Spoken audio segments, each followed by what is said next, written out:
Hey, welcome back. Let's be real for a second. How much of your life are you spending in the waiting room?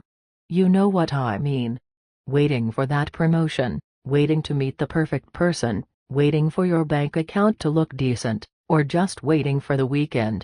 We tell ourselves, once I get that thing, then I'll finally be chill. Then I'll be happy. But here is the harsh truth nobody wants to hear. Happiness doesn't work like a vending machine. You don't put a coin in like a new job or a relationship and get happiness out. If you think happiness is a destination you arrive at, you're going to be waiting forever. But what if I told you happiness is actually a skill? Like learning to code or playing a video game. It's something you can train. Stick with me, because we are going to completely flip the script on how you see your life. Part 1. The glitch in our thinking. So, here is the biggest misconception we have. We treat happiness like it's a reward.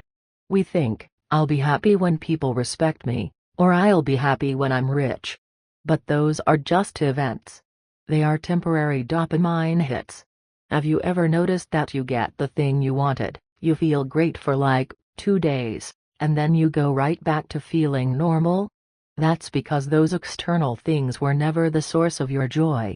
Real talk, you can have a millionaire in a mansion who is absolutely miserable, crying themselves to sleep. And you can have a guy working a minimum wage job in the hot sun who is genuinely vibing and enjoying his day. The difference isn't the bank account. It's the mindset. This brings us to a concept called neuroplasticity. I know, sounds scientific, but it's actually super simple. It just means your brain is like software that can be updated. It's not fixed. If you spend every day complaining, scrolling through bad news, and stressing out, you are literally training your brain to be an expert at sadness. You are programming yourself to see the negative. But, if you start training your brain to spot the wins, to see the good stuff, you can actually rewire your mind to be happy by default. It's not magic, it's just practice. Part 2. Stop the comparison game. Let's get into the habits that actually change things. The first one is a big one for our generation. You have to stop comparing. Comparison is literally the thief of joy. It kills your vibe instantly. Think about how do you open social media, and what do you see? You see someone's highlight reel. You see their vacation, their new car, their perfect relationship. And then you look at your own life. Yeah, you're in sweatpants, you're tired, maybe you're stressed about rent and you feel like you're losing. But here is the reality check. You are comparing your messy behind-the-scenes footage to their edited, filtered movie trailer. It's not real. You don't see the fights they had before taking that cute selfie. You don't see their anxiety. Everyone is fighting battles you know nothing about. There's this saying that I love: don't compare your planting season to someone else's harvest. You are on your own timeline. You aren't behind because there is no schedule. So next time you see someone winning online, don't let it make you feel small. Just say, good for them, and get back to focusing on your own path. That is where the peace is. Part 3. Romanticize the little things. The second habit is something you see a lot in those aesthetic day in my life videos, but it's deeper than that. You need to learn to appreciate the small, quiet moments. Most of us are addicted to the big moments: a graduation, weddings, promotions. But life is mostly made up of Tuesdays. It's made up of morning coffee, warm blankets, a text from a friend, or just a good song playing in the car. Happy people are the ones who notice this stuff. There's a story about a guy who ended up in a wheelchair after an accident. People asked him how he stayed so positive. He said, "I started noticing things I used to ignore. I feel the wind on my face. I watch the sunset. I appreciate that I can still think and talk." He stopped focusing on what he lost and fell in love with what he still had. That is the cheat code. If you can find joy in a cup of tea or a quiet walk, you become invincible. You don't need $1 million to be happy if you can be happy just sitting in the sun. Stop waiting for the big happiness and start grabbing the small happiness that is sitting right in front of you. Part 4. Fix Your Inner Podcast. Okay, habit number 3. We need to talk about that voice in your head. You know the one. It runs 24/7 like a podcast you can't turn off. For a lot of us, that inner voice is a bully. It says things like, "You're awkward, you're not good enough, you always mess up." If a friend talked to you the way you talk to yourself, you would block them immediately. You'd call it toxic. So why do you let that voice live in your head rent-free? You have to start catching those thoughts. When your brain says, "I'm a failure," you have to interrupt it and say, "No, I'm learning. I'm trying." It sounds weird at first, like fake confidence, but it works. Imagine talking to yourself like you're talking to your best friend or a little kid. You wouldn't scream at a kid for making a mistake, right? You'd be encouraging. Be that kind to yourself. Your relationship with yourself is the longest relationship you will ever have, so make it a healthy one. Part 5, Forgiveness and Staying Present. This next one is tough, but it's necessary. Forgiveness. And I don't mean doing it for the other person. We hold on to grudges because we think being angry punishes the person who hurt us. But it doesn't. They are probably out there living their life, eating a sandwich, not thinking about you. Meanwhile, you are drinking poison and hoping they die. Holding on to anger just burns you out. Happy people forgive not because the other person deserves it, but because they deserve peace. It's about cutting the anchor so you can sail the boat. Let it go.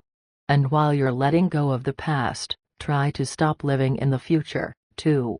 If you are depressed, you're usually living in the past. If you are anxious, you're usually living in the future. Peace is found right now, in the present. This is what people mean when they say mindfulness. It's just noticing where your feet are right now. Not worrying about next week's emails. Just being here, in this moment. It's the only moment you actually have control over. Part 6, Your Mental Diet. Now, let's talk about the practical stuff. How do we actually build this happiness skill? First, you have to watch what you consume. And I don't mean food. I mean content. Your brain is a stomach. If you feed it trash, angry comments, scary news, toxic drama, your mental health is going to feel sick. If you've watched videos like The Psychology of Happiness or anything similar, you know that our environment shapes us. If you follow accounts that make you feel ugly or poor, unfollow them. Protect your energy. You don't need to know every bad thing happening in the world every single second. It's okay to disconnect. Second, move your body. I'm not saying you need to become a gym rat. But go for a hot girl walk, or a guy walk, whatever. Just get outside. Your emotions are physical. When you are sad, your body slumps. When you move, you release endorphins and serotonin. It's biology. Sometimes you aren't stuck in life, you just need to sweat a little bit to clear the fog. Part 7, Meaning over Pleasure. Finally, and this is the deep part, stop chasing pleasure and start building meaning. There is a huge difference. Pleasure is scrolling TikTok, eating junk food, or buying stuff. It feels good for 5 minutes. Meaning is deeper. Meaning is doing something that matters, even if it's hard. Think about two people with the same difficult job. Let's say they are construction workers carrying bricks. One guy hates it. He thinks, "I'm just moving rocks, this sucks, my life is hard." He is miserable. The second guy is doing the exact same work, but he thinks, "I am building a home where a family is going to live. I'm providing for my kids." Same job. Same pain. Different mindset. The second guy has a why. You don't need a perfect job to have meaning. You just need to know who you are doing it for. Maybe you work hard to support your cat, or your passion project, or just to prove to yourself that you can. When you have a purpose, the hard days are easier to handle. Stop asking, "When will life get easier?" and start asking, "How can I make this meaningful?" Listen, I know life is heavy sometimes. I know you're tired of trying, tired of pretending everything is okay. But you don't need to be perfect. You are not a robot meant for productivity.